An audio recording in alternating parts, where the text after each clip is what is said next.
ہمارے ساتھ موجود ہیں سینئر قانوندان وکیل اور تحریک انصاف کے سینئر رہنما حامد خان صاحب۔ حامد صاحب بہت بہت شکریہ ساتھ دینے کا۔ سر، جسٹس منصور علی شاہ آج کہہ رہے ہیں کہ یہ آرڈیننس فل کورٹ کے فیصلے کے خلاف ہے۔ انہوں نے نہ شرکت کی کمیٹی اجلاس میں بلکہ 3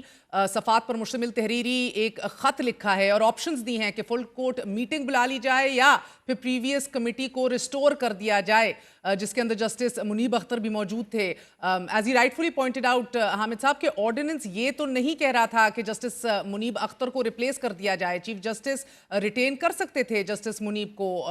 کیا لگ رہا ہے آپ کو کہ یہ بہت ہی ایک قسم کی کوارڈینیشن واضح طور پر دکھ رہی ہے جس کو ہائی لائٹ کر رہے ہیں جسٹس منصور علی شاہ صاحب اپنے خط میں؟ دیکھیے، منصور علی شاہ صاحب نے جو کچھ اپنے خط میں لکھا وہ بالکل حق بجانب ہے، اور اس سے یہ بات بھی ظاہر ہو رہی ہے کہ چیف جسٹس صاحب کی کچھ اور اس معاملے میں نیت تھی کہ وہ وکٹمائز کرنا چاہتے تھے ایک سینئر جج کو، جو کہ انڈیپینڈنٹ جج ہیں اور جو اپنی سوچ رکھتے ہیں اور جو فیصلوں میں اپنا ذہن ایکسپریس کیا کرتے ہیں۔ تو اس کے برعکس انہوں نے ایک رینڈملی سلیکٹ کر لیا ایک جج جو مزید سینیورٹی میں پیچھے تھے، اور چونکہ ان کے فیورٹ ہیں تو ان کو رکھ کے یہ کوشش کی گئی ہے کہ منصور علی شاہ کو مائنورٹی میں کر دیا جائے اس کمیٹی میں، جو کہ اس کمیٹی بنانے کے بنیادی مقصد کے خلاف ہے۔ اور پھر جو ججمنٹ فل کورٹ ججمنٹ آئی ہے اس کیس میں، جس کا بارہا حوالہ دیا ہے منصور علی شاہ صاحب نے اپنے خط میں، وہ اس کو پوری طرح اگنور کیا، حالانکہ چیف جسٹس صاحب کے پاس کوئی اختیار نہیں ہے کہ اس ججمنٹ کو وہ نظر انداز کر سکے۔ تو اس لیے منصور علی شاہ صاحب نے بالکل صحیح چیزیں پوائنٹ آؤٹ کی ہیں چیف صاحب کو کہ بھائی یہ نہ کرو، یہ مناسب نہیں ہے، کیونکہ یہ تو آپ نے پہلے فل کورٹ نے جو فیصلہ کیا ہے اس کی لیٹر اسپرٹ کے خلاف ہے۔ حامد صاحب، منصور علی شاہ صاحب کا یہ کہنا کہ یہاں آرڈیننس آتا ہے اور چند گھنٹوں میں کمیٹی تشکیل بھی دے دی جاتی ہے، ہر اس اصول کے برخلاف کہ جس کے لیے خود چیف جسٹس قاضی فائز عیسیٰ ماضی میں کھڑے ہوئے تھے، اور نہ ہی مشاورت کی جاتی ہے۔ Do you think that other senior ججز، برادر ججز جو ہیں، ان کے اندر بھی ایک یہ ریزرویشن ہوگی ضرور، اور آنے والے دنوں میں سر اگر وہ اٹینڈ نہیں کریں گے جب تک یہ ریورس نہ ہو یا تو فل کورٹ نہ بٹھایا جائے جو آپشنز انہوں نے خط میں دیے ہیں، کس طرح کا ماحول بنتے دیکھ رہے ہیں سر؟ ایک civil war in supreme court سو ٹو سے، یا سجاد علی شاہ صاحب کے وقت جیسی 2 سپریم کورٹس؟ دیکھیے، یہی افسوس ہو رہا ہے جو صورتحال اس وقت جو رول موجودہ چیف جسٹس صاحب جو کہ ورچولی اپنے آخری دنوں میں ہیں ایز چیف جسٹس، تو وہ جو رول پلے کر رہے ہیں وہ اسی قسم کا ڈیوائسو رول ہے جو کہ ایک زمانے میں سجاد علی شاہ صاحب نے کیا تھا، اور ساری کورٹ تقریباً چند 3-4 ججز جو ان کے ساتھ تھے، باقی ساری عدالت ان کے خلاف ہو گئی تھی، کیونکہ وہ ہر کام جو کر رہے تھے وہ باقی ججز کو اور کورٹ کو اپنے ساتھ کانفیڈنس میں لیے بغیر کر رہے تھے۔ تو اس لیے یہ کام موصوف بھی کر رہے ہیں جو کہ میں سمجھتا ہوں بڑا نامناسب ہے، اور منصور علی شاہ صاحب نے خاص طور پہ جس میں اس بات کا ذکر کیا ہے کہ ہم نے ہمیشہ کولیجیم کی بات کی ہے کہ کورٹ جو ہے وہ ایک چیف جسٹس نہیں، ون مین شو نہیں ہوتا، بلکہ یہ ساری کورٹ ہوتی ہے، اور سب کو اپنے ساتھ کیری کرنا ہوتا ہے چیف جسٹس نے، وہ اکیلا اپنی مرضی سے نہیں چل سکتا۔ اور دوسری بات انہوں نے یہ بھی بڑی واضح طور پر کہی ہے کہ یہ آپ خود اس چیز کے بڑے حامی تھے کہ پہلے جو بندیال صاحب اکیلے کر رہے تھے وہ مناسب نہیں تھا، تو آپ کہتے تھے کہ نہیں، سب کو ساتھ کیری کرو۔ تو آپ کو کیا ہو گیا؟ آپ یہ سب کچھ کہنے کے بعد ٹرانسپیرنسی، کولیجیم کو پروموٹ کرنا، یہ ساری چیزوں کو آپ خود کرتے رہیں، آج جو آپ کر رہے ہیں وہ اس سب کے برعکس ہے۔ تو یہ میں سمجھتا ہوں کہ بالکل درست انہوں نے کہا، ان کی توجہ درست طرف دلائی ہے کہ آپ اپنے وضع کیے ہوئے اصولوں کی خود خلاف ورزی کیوں کر رہے ہیں۔ سر، چند اہم ترین کرٹیکل کیسز ہیں ابھی جو پائپ لائن میں ہے۔ 63A ہے جس کے بغیر یہ امینڈمنٹ جو لانا چاہ رہی ہے حکومت وہ پاس نہیں کر سکتے، بندے توڑنے پڑیں گے، وہ ابھی